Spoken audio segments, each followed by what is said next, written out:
नमस्ते दोस्तों, कृपया कहानी को अंत तक ज़रूर सुनें। माँ जी, देखिए मैं आप सबके लिए क्या लेकर आई हूँ। सालू ने अपनी सास रुक्मणी जी से कहा। सालू सास, ससुर, पति, ननंद, जेठ सबके लिए महंगे कपड़े लेकर आई थी, सिवाय अपनी जेठानी रीमा के। शाम को किचन में रीमा को जाते देखकर सालू ने कहा, भाभी सुनिए ना, ये लीजिए, जेठ जी और बच्चों के लिए नया टैबलेट लेकर आई थी। रीमा ने कहा, सालू एक बात तुम्हें मैंने पहले भी समझाया था और आज फिर कह रही हूँ, इतने महंगे गिफ्ट हर महीने लाने की क्या ज़रूरत है। आज की बचत ही कल हमारे काम आती है। तुम पूरी तनख्वाह क्यों खर्च कर देती हो? पूरी एक महीने की मेहनत के बाद ये पैसे आते हैं और तुम खर्च करने में एक पल भी नहीं लगाती। मैं तुम्हें तुम्हारी भलाई के लिए ही कह रही हूँ। इतना सुनते ही सालू को गुस्सा आ गया। उसने कहा, भाभी, मुझे पता था कि आप अपना लेक्चर जरूर देंगी, इसीलिए मैं आपके लिए कुछ नहीं लाई, ना आगे से लेकर आऊंगी। दरअसल आप ये सब मेरी भलाई के लिए नहीं, अपनी जलन में कह रही हैं। आपको जलन होती है कि मैं आपसे ज़्यादा कमाती हूँ। आप सबके लिए इतने महंगे गिफ्ट ला नहीं सकती, क्योंकि इसके लिए बड़ा दिल चाहिए, जो आपके पास तो बिल्कुल भी नहीं है। आप एक मिडिल क्लास कंजूस औरत हैं। ये सब सुनकर रीमा की आंखों में आंसू आ गए। वो अपने कमरे में जाने लगी। तभी रुक्मणी जी ने कहा, रुको रीमा, सालू ये क्या तरीका है बड़ों से बात करने का। रीमा ने तुम्हारी भलाई के लिए तुम्हें बचत करने के लिए कहा और तुम उसको जलन और कंजूसी का नाम दे रही हो। आज एक बात मेरी तुम ध्यान से सुन लो। तुम्हारे ये महंगे गिफ्ट या कोई और चीज़ मेरी बहू रीमा की जगह नहीं ले सकता। और हाँ, अपनी इस बात के लिए तुमको एक दिन पछतावा जरूर होगा।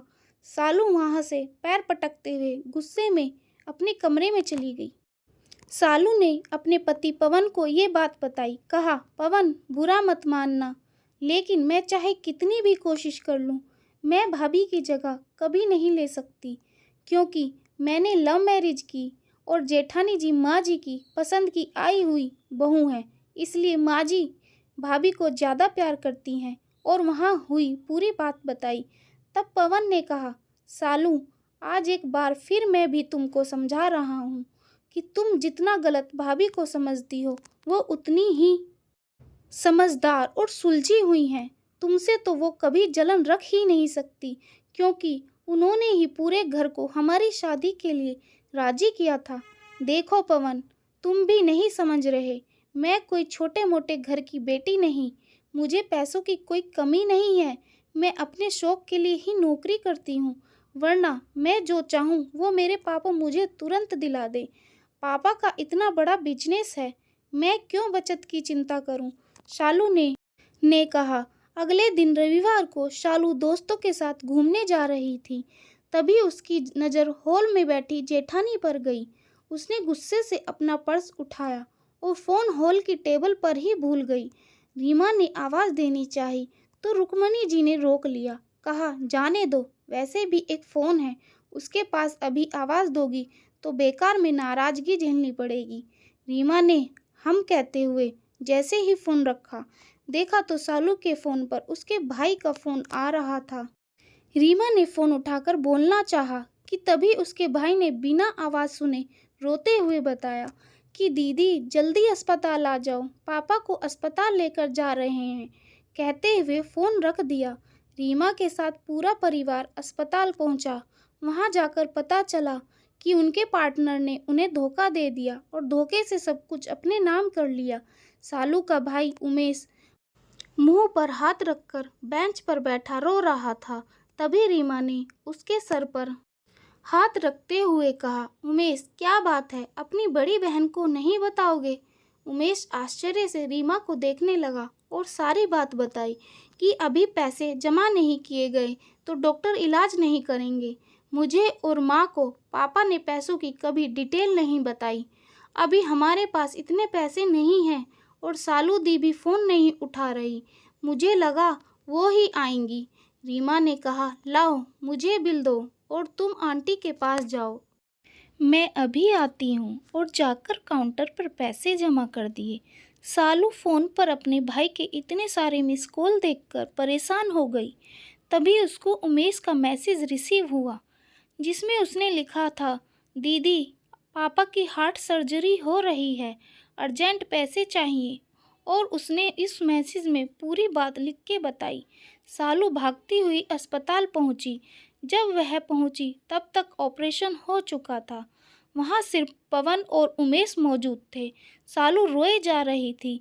तब पवन ने कहा, सालू, घर चलो, अभी पापा को आईसीयू में रखा है, अब कल सुबह ही मिलना हो पाएगा। सालू ने पवन से कहा, पवन, मुझे उमेश से 1 मिनट कुछ बात करनी है। हाँ ठीक है, करके आ जाओ, मैं कार में बैठा हूँ। सालू ने उमेश से कहा, उमेश, तूने पैसों का इंतजाम कहाँ से किया? क्या पवन से लिया या मेरे ससुराल वालों से? उनको तूने सारी बात बता दी क्या?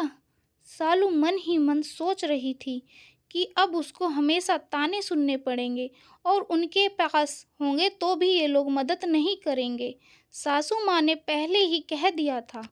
तब उमेश ने कहा, नहीं दीदी, सिर्फ रीमा दी को सारी बात पता है और उन्होंने ही अस्पताल के पैसे दिए हैं, बिना किसी को बताए।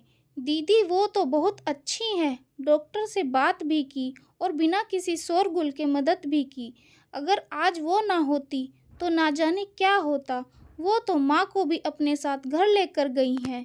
सालू सन हो गई सुनकर कि जिस जेठानी की इज्जत उसने कभी नहीं की, आज उन्होंने उसके लिए इतना कुछ किया।